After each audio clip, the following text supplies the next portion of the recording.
So welcome back to channel. आज हम पढ़ेंगे नसल सेप्टम के बारे में। तो बेसिकली आप ये देख सकते हैं, सपोज मैंने एक एक्सटर्नल नोज दिखाने के लिए एक ड्रॉ किया था। So you can see that this is the नसल सेप्टम। ये क्या कर रहा है, एक्सटर्नल नोज को राइट एंड लेफ्ट दो कैविटी में डिवाइड करता है नसल सेप्टम।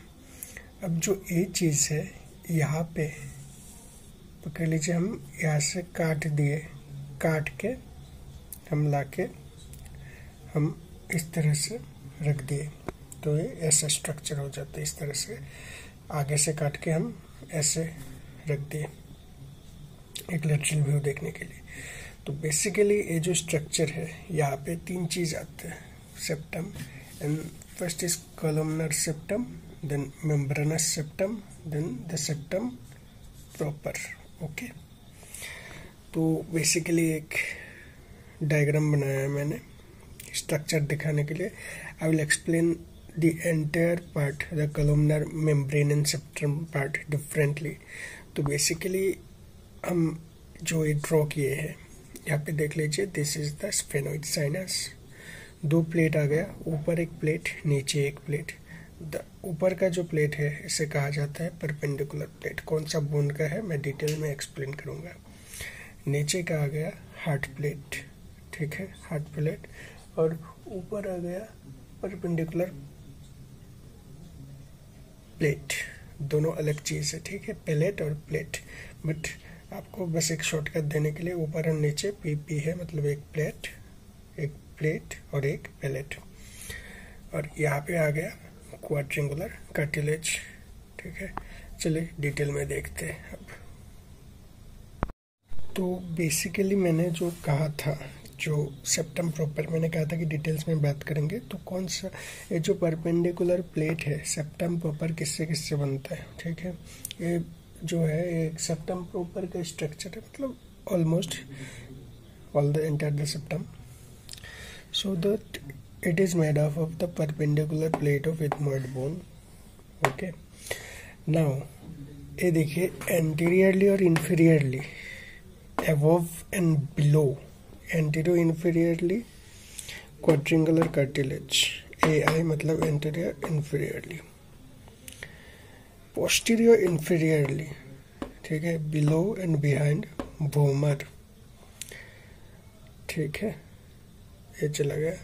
उसके बाद अदर कंट्रीब्यूटर्स कौन कौन होता है याद रख लीजिए। नासल स्पाइन होता है दो बोन का, maxilla and frontal bone. Septal crest होता है दो बोन का, maxilla and palatine bone. Sphenoidal crest होता है और फ्रंटल बोन का कुछ पार्ट होता है, ठीक है। अब देखेंगे हम सर्जिकल इम्पोर्टेंस के बारे में, ठीक है। फंक्शन में देख सकते हैं, पहला जो फंक्शन हो गया वो है जो नोज का फ्रेमवर्क है उसे सपोर्ट करता है। बेसिकली नोज एक ऐसा स्ट्रक्चर है, ठीक है, जिसके बीच में ए नसल सेप्टम हो गया।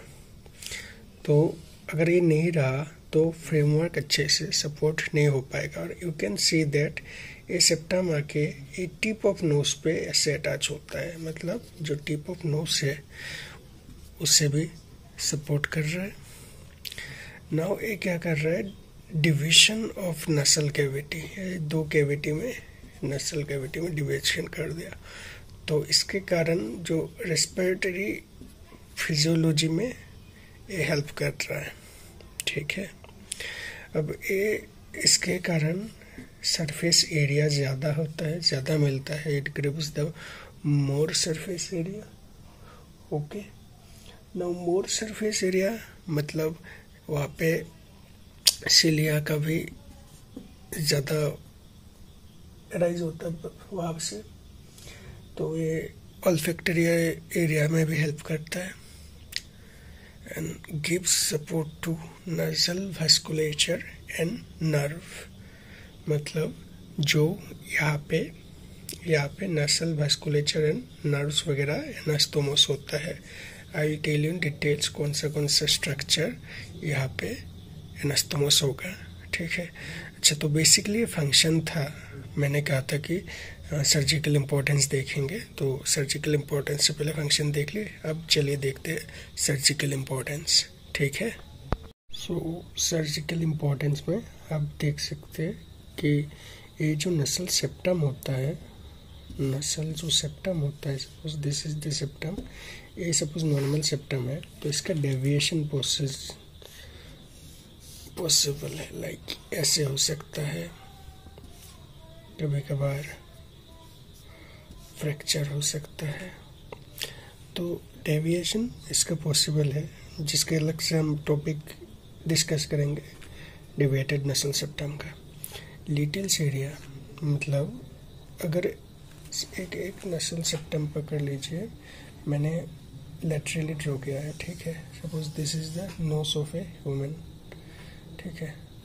तो हम काट दिए आगे वाला पोर्शन एंड हाफ पोर्शन से देख रहे हैं, this is the nasal septum. इंसान का आइज है, सपोज यहाँ पे आइज है। सो यहाँ पे एंटीरियरली और इन्फीरियरली, एंटेरो इन्फीरियरली क्या होता है, एंटेरो इन्फीरियरली एक एरिया होता है जहाँ पे आर्टरीज का एनास्टोमोसिस होता है, and that area is known as Little's area, ठीक है। तो यहाँ पे बेसिकली आर्टेरियल एनास्टोमोसिस के कारण लिटिल्स एरिया में एपिस्टिक्सिस का प्रॉब्लम होता है, जिसका सर्जिकल इम्पोर्टेंट काफ़ी ज़्यादा है, ठीक है। I will discuss the Littles area. कहा गया कि ये सोर्स ऑफ कार्टिलेज है। किसके लिए सोर्स ऑफ कार्टिलेज है? एनी ईयर सर्जरी जहाँ पे रिकंस्ट्रक्टेड सर्जरी हो रहा है ईयर में, उनके लिए सोर्स ऑफ कार्टिलेज, अगर कार्टिलेज की ज़रूरत पड़ा तो नसल सेप्टम से लिया जाता है। और ये क्या है? अप्रोच रूट है pituitary. Pituitary basically pituitary adenoma में थ्रू नसल सेप्टम पिट्यूटरी एडेनोमा को रिमूव करने के लिए अप्रोच किया जाता है, ठीक है। तो बेसिकली ये नसल सेप्टम के जो सर्जिकल इम्पोर्टेंस था उनके बारे में था।